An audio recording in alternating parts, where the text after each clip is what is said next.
सुप्रभातम, जय श्री राम। कल हमने 8 पाठ तक पढ़ लिए हैं महाभारत के, और आशा सभी बच्चे घर पर ध्यान से पढ़ते होंगे और इनके प्रश्न उत्तर जो बताए गए हैं वो भी लिखने हैं। आज हम पढ़ते हैं द्रोणाचार्य।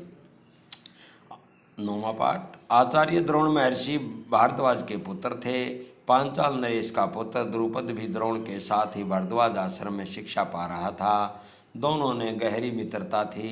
कभी कभी राजकुमार द्रुपद उत्साह में आकर द्रोण के यहाँ तक कह देता था कि पांचाल देश का राजा बन जाने पर मैं आधा राज्य तुम्हें दे दूंगा। शिक्षा समाप्त होने पर द्रोणाचार्य ने कृपाचार्य की बहन से ब्याह कर लिया। उससे उनके एक पुत्र हुआ जिसका नाम उन्होंने अश्वत्थामा रखा। द्रोण अपनी पत्नी और पुत्र को बड़ा प्रेम करते थे। द्रोण बड़े गरीब थे। वह चाहते थे कि धन प्राप्त किया जाए और अपनी पत्नी व पुत्र के साथ सुख से रहा जाए। उन्हें खबर लगी कि परशुराम अपनी सारी संपत्ति गरीब ब्राह्मणों को बांट रहे हैं, तो भागे भागे उनके पास गए। लेकिन उनके पहुंचने तक परशुराम अपनी सारी संपत्ति वितरित कर चुके थे और वन गमन की तैयारी कर रहे थे।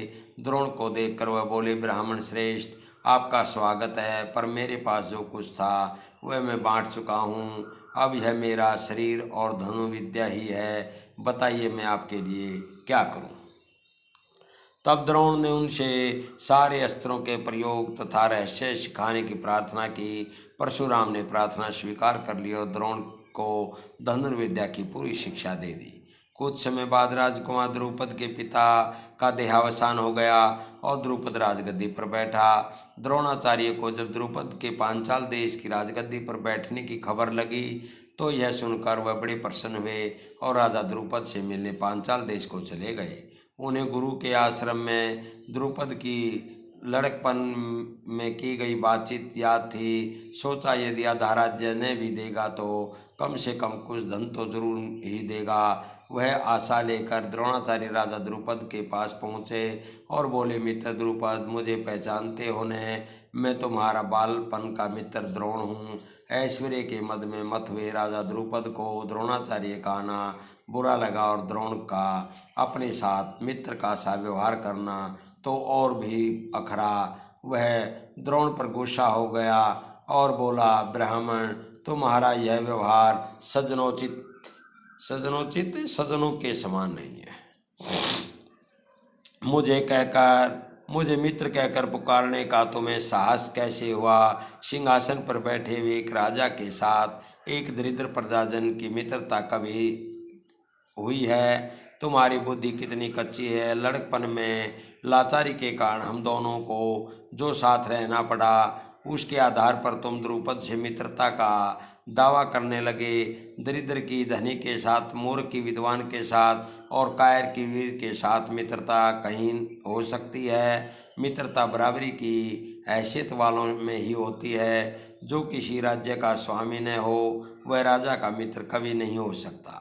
द्रुपद की इन कठोर गवोक्तियों को सुनकर द्रोणाचार्य बड़े लज्जित हुए। गवोक्तियाँ, बातें, उक्तियाँ, और उन्हें क्रोध भी आया। उन्होंने निश्चय किया कि मैं इस अभिमानी राजा को सबक सिखाऊंगा और बचपन में जो मित्रता की बात हुई थी उसे पूरा करके चैन लूँगा। वह हस्तिनापुर पहुँचे और वहाँ अपनी पत्नी के भाई कृपाचार्य के यहाँ गुप्त रूप से रहने लगे। एक रोज हस्तिनापुर के राजकुमार नगर से बाहर कहीं गेंद खेल रहे थे कि इतने में उनकी गेंद एक कुएं में जा गिरी। युधिष्ठिर उसको निकालने का प्रयत्न करने लगे तो उसकी अंगूठी भी कुएं में गिर पड़ी। सभी राजकुमार कुएं के चारों ओर झांक झांक कर देखने लगे, पर उसे निकालने का उपाय उनको नहीं सूझता था। एक कृष्ण वर्ण का ब्राह्मण मुस्कुराता हुआ ये सब चुपचाप देख रहा था। राजकुमारों को उसका पता नहीं था। राजकुमारों को अचरज में डालता हुआ वह बोला, राजकुमारों, बोलो, मैं गेंद निकाल दूं तो तुम मुझे क्या दोगे? ब्राह्मण श्रेष्ठ, आप गेंद निकाल देंगे तो कृपाचार्य के घर आपकी बढ़िया दावत करेंगे। युधिष्ठिर ने हंसते हुए कहा। तब द्रोणाचार्य ने पास में पड़ी हुई सीख उठा ली और उसे पानी में फेंका। सीख गेंद को ऐसे जाकर लगी जैसे तीर, और फिर इस तरह लगातार कई सीखें वे कुएं में डालते गए। सीख एक दूसरे के सिरे से चिपकती गई। जब आखिरी सीख का सिरा कुएं के बाहर तक पहुंच गया तो कृपाचार्य ने उसे पकड़कर खींच लिया और गेंद निकल आई। सब राजकुमार अचरज में से यह करतब देख रहे थे। उन्होंने ब्राह्मण से विनती की कि युधिष्ठिर की अंगूठी भी निकाल दीजिए। द्रोण ने तुरंत धनुष उठाया और कुएं में तीर मारा।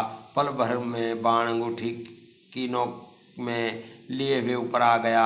द्रोणाचार्य ने अंगूठी युधिष्ठिर को दे दी। यह चमत्कार देखकर राजकुमारों को और भी ज्यादा अचरज हुआ। उन्होंने द्रोण के आगे आदरपूर्वक सिर नवाया और हाथ जोड़कर पूछा, महाराज हमारा प्रणाम स्वीकार कीजिए और हमें अपना परिचय दीजिए कि आप कौन हैं, हम आपकी क्या सेवा कर सकते हैं, हमें आज्ञा दीजिए। द्रोण ने कहा, राजकुमारों ये सारी घटना सुनाकर पितामह भीष्म से ही मेरा परिचय प्राप्त कर लेना। राजकुमारों ने जाकर पितामह भीष्म को सारी बात सुनाई तो भीष्म ताड़ गए कि हो न हो वे सुप्रसिद्ध आचार्य द्रोण ही होंगे। यह सोचकर उन्होंने निश्चय कर लिया कि अब से राजकुमारों की अस्त्र शिक्षा द्रोणाचार्य के हाथों पूरी कराई जाए। बड़े सम्मान से उन्होंने द्रोण का स्वागत किया और राजकुमारों को आदेश दिया कि वे गुरु द्रोण से धनुर्विद्या सीखा करें। कुछ समय बाद जब राजकुमारों की शिक्षा पूरी हो गई तो द्रोणाचार्य ने उनसे गुरु दक्षिणा के रूप में पांचाल राज द्रुपद को कैद कर लाने के लिए कहा। उनकी आज्ञा अनुसार पहले दुर्योधन और कर्ण ने द्रुपद के राज्य पर धावा बोल दिया, पर पराक्रमी द्रुपद के आगे वे न ठहर के हार कर वापस आ गए। तब द्रोण ने अर्जुन को भेजा।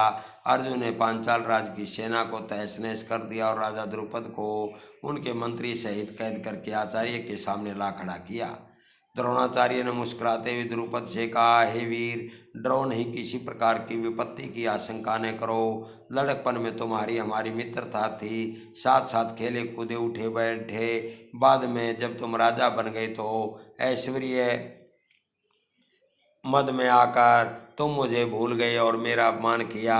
तुमने कहा था कि राजा ही राजा के साथ मित्रता कर सकता है, इसी कारण मुझे युद्ध करके तुम्हारा राज्य छीनना पड़ा, परंतु मैं तो तुम्हारे साथ मित्रता ही करना चाहता हूँ, इसलिए आधा राज्य तुम्हें वापस लौटा देता हूँ, क्योंकि मेरा मित्र बनने के लिए भी तुम्हें राज्य चाहिए था। मित्र तो बराबरी की हैसियत वालों में ही हो सकती है। द्रोणाचार्य ने इसे अपने अपमान का काफ़ी बदला समझा और उन्होंने द्रुपद को बड़े सम्मान के साथ विदा किया। इस प्रकार राजा द्रुपद का गर्व चूर चूर हो गया, लेकिन बदले से घृणा दूर नहीं होती। किसी के अभिमान को ठेस लगने पर जो पीड़ा होती है उसे सहन करना बड़ा कठिन होता है। द्रोण से बदला लेने की भावना द्रुपद के जीवन का लक्ष्य बन गई। उसने कई कठोर व्रत और तप इस कामना से किए कि उसे एक ऐसा पुत्र हो जो द्रोण को मार सके, साथ ही एक ऐसी कन्या हो जो अर्जुन को ब्याही जा सके। आखिर उसकी कामना पूरी हुई। उसके धृष्टद्युम्न नाम का एक पुत्र हुआ और द्रौपदी नाम की कन्या आगे चलकर कुरुक्षेत्र की रणभूमि में अजय द्रोणाचार्य इसी धृष्टद्युम्न के हाथों मारे गए थे। तो बेटा आज का पाठ पूरा हुआ और इसके प्रश्न उत्तर आपने लिखने। सो धन्यवाद।